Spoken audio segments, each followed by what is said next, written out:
Omer, jour 28. Nous sommes le 13 Iyar. J'espère que vous allez bien. Et aujourd'hui, nous allons parler de la Mishnah numéro 10. Une Mishnah qui va un peu nous surprendre puisqu'elle va nous parler de notre attitude par rapport aux sages et dans notre relation avec nos enseignants, comment mieux se comporter. Mishnah 10. Chacun d'eux disait trois choses. Rabbi Eliezer disait que l'honneur de ton prochain te soit aussi cher que le tien. Ne sois pas irascible. Repens-toi un jour avant ta mort. J'espère qu'on peut aussi se dépêcher. Réchauffe-toi au feu des sages, mais fais attention à leur braise pour ne pas te brûler, car leur morsure, la morsure d'un renard, leur piqûre, la piqûre d'un scorpion, leur sifflement, le sifflement d'un serpent venimeux, et tous leurs propos sont comme des braises ardentes. Peut-être vous vous sentez un peu déconcerté par cet enseignement, parce que c'est vrai qu'on nous parle des sages, qu'en général on vénère, et dans cette Mishnah, on les associe à des animaux qui ne sont pas toujours agréables, le renard et surtout le serpent. Voilà, et on ne va pas enseigner sur le serpent. Et on pourrait s'interroger, qu'est-ce qu'il y a derrière cette Mishnah? Alors déjà, il y a le thème du feu. Vous savez que le feu, c'est important au niveau du Mishkan, au niveau du temple. On pourrait peut-être un jour enseigner sur le buisson ardent, ce feu qui ne brûle pas. Comment comprendre cela au XXIe siècle? Ce feu qui ne brûle pas et comment faire un rapport avec notre vie. Et ici, on associe le feu à la parole, à l'enseignement. Je peux vous dire que le feu, c'est important. Parce que peut-être vous avez vécu dans des vieilles maisons de campagne. Moi, dans ma jeunesse, on avait une vieille maison de campagne. Et on n'avait que la cheminée. C'était vraiment à l'ancienne, dans les années 70, 70. Et je m'adresse à vous qui êtes au Canada. Je sais que le Canada, c'est compliqué en hiver. À Québec, au Nouveau-Brunswick,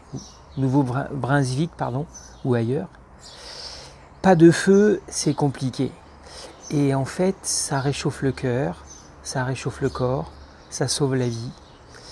Et vous savez que c'est important. La moyenne, je ne sais pas, 18 degrés, 19.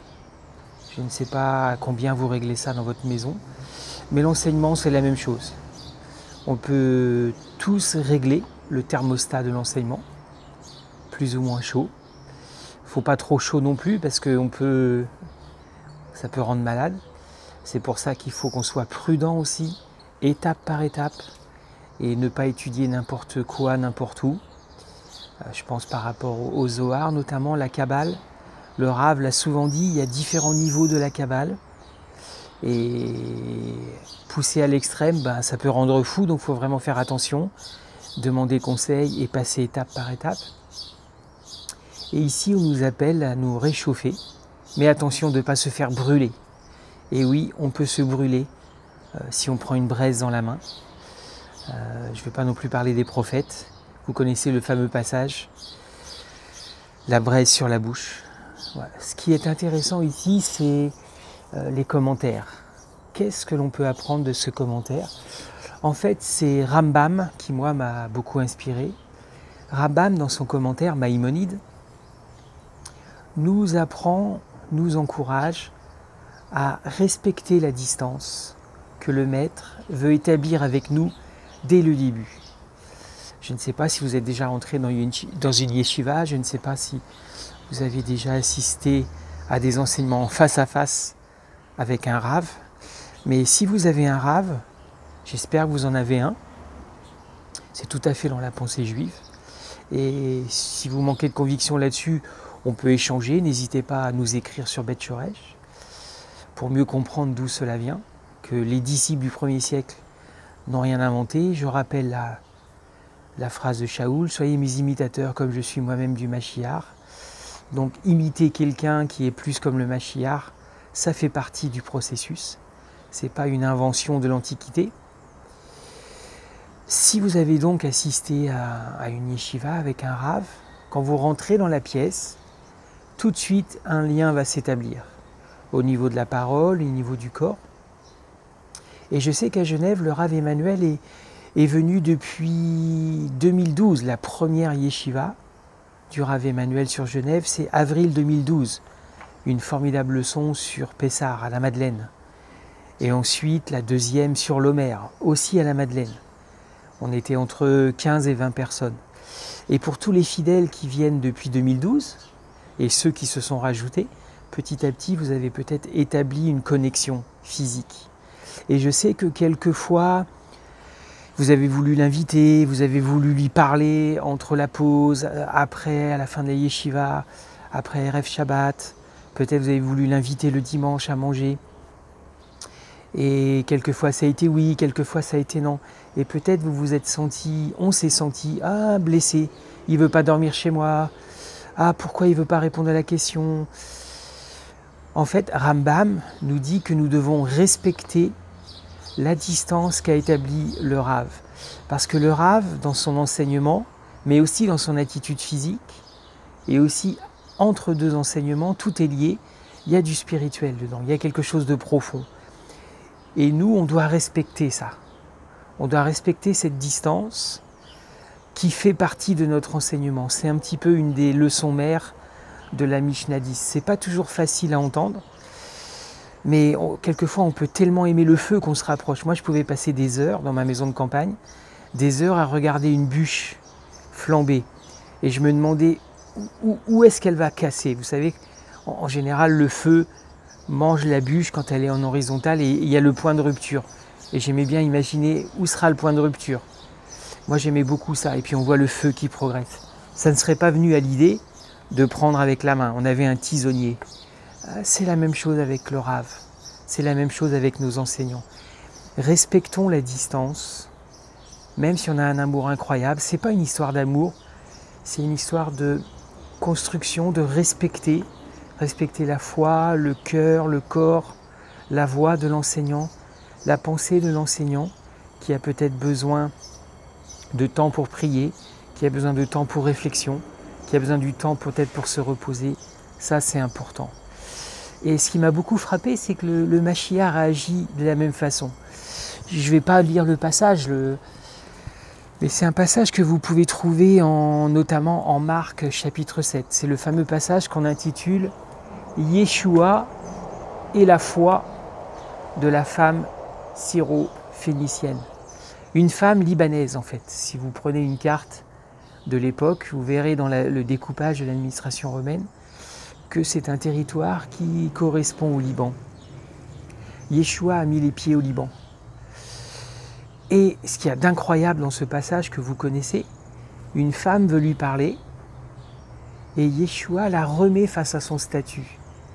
En gros, il lui dit « Il n'est pas bon que tu prennes le pain des gens de la maison. En gros, reste à ta place. Tu n'es pas une fille d'Israël, ne viens pas me déranger. » Voilà, donc Yeshua a mis une certaine distance en respectant la foi, en respectant le code spirituel, le code social de l'époque. On retrouve le parvis, le parvis des gentils, tu ne passeras pas cette barrière sous peine de mort, on en a déjà parlé, on a retrouvé des traces. Et ce qui a frappé le Mashiach, c'est la foi de la femme qui va lui dire « Oui Seigneur, tu as raison, mais le petit chien reste sous la table pour manger les miettes. » Et d'une certaine façon, Yeshua voulait mettre une distance, donc la distance existe, et la femme a reconnu cela. Elle n'a pas dit « Nanana, tu comprends pas, c'est important, nanana, tu comprends pas, j'ai besoin de toi. » Et quelquefois, nous, on est comme ça. « Rav, j'ai une question. S'il te plaît, et pourquoi ci, et pourquoi ça, et pourquoi ci, et pourquoi ça ?» Et en fait, on ne respecte pas. On ne respecte pas l'encadrement, on ne respecte pas la zone, on ne respecte pas le thème de l'enseignement. On va prendre le feu, la braise avec les mains. On est impatient. Ou alors on est concentré sur sa demande. Moi, j'ai une question. Moi, j'ai un besoin et je vais rentrer dans ton espace, je vais rentrer dans ta vie, dans l'antre de la cheminée, sans comprendre ce qui se passe, sans respecter ce qui se passe. Et la femme l'a fait. Alors évidemment, le Mashiach, c'est le Mashiach. Je ne dis pas que tous les raves n'auraient pas réagi comme le Mashiach, mais ne soyez pas surpris si quelquefois on s'arrête à la première étape. La même chose dans nos vies. J'ai vécu dans un pays africain et je me souviens que dans ce pays, on ne prenait pas rendez-vous avant de venir voir les gens. On pouvait toquer à la porte, même à midi moins 10. Le message était clair, invite-moi à manger. D'un côté, c'est formidable. On apprend l'esprit de famille, on apprend l'amitié, on apprend l'ouverture. D'un autre côté, quelquefois, la culture devient une façon de manipuler les autres. Je me fais inviter, j'ai même une amie, toute la famille avait débarqué. Et elle avait dû casser son budget, aller faire des courses. Et dans cette culture, on ne dit pas non. Compliqué de faire comprendre aux gens que hey, là, tu envahis mon espace, tu envahis mon frigidaire, tu me manipules et tu me prends du temps. Bref. Donc, acceptons les deux situations. Oui, quelquefois, on peut prendre la braise et quelquefois non. Et quelquefois, je suis désolé, je ne peux pas t'ouvrir la porte. J'ai besoin de protéger mon espace. Et le Rambam nous parle beaucoup de ça. Acceptons la protection des sages, acceptons l'environnement des sages, les conditions qu'ils mettent dans une yeshiva. Quelquefois, il y a des questions-réponses, quelquefois, il n'y en a pas. Quelquefois, il est disponible, quelquefois, il ne l'est pas. Et ce n'est pas à nous d'imposer notre question, d'imposer nos besoins, d'imposer nos désirs. Quelquefois, ce n'est pas le moment. Et voilà. Et dans vos échanges avec des sages, si vous avez un rave, dans votre échange avec votre rave, il faut respecter ça. Et oui, quelquefois, la porte ne va pas s'ouvrir. Et à la fin, le Mashiach a été frappé par la foi de cette femme qui a intégré l'enseignement et lui a dit « Ok, ta réponse va apporter une autre réponse, la guérison de la fille. » Voilà. Mais au premier abord, la réponse est dure. Ne viens pas me déranger, ce n'est pas ta place. Ne prends pas la braise, laisse la braise dans l'antre de la cheminée. Et quelquefois, dans notre relation avec nos raves ou avec nos amis de la Keïla, c'est la même chose. Ce n'est pas toujours le moment de poser une question, ce n'est pas toujours le moment d'intervenir, ce n'est pas toujours le moment. On a besoin quelquefois de laisser un espace de silence, un espace de calme, une distance.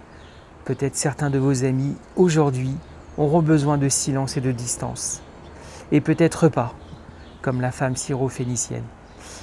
Peut-être vos amis ont justement besoin que vous interveniez dans leur espace. Voilà, donc je vous souhaite une bonne journée au travail, bonne journée en famille ou ailleurs. Et on se revoit demain pour tous les amis et toutes les amies de Beth Shemesh.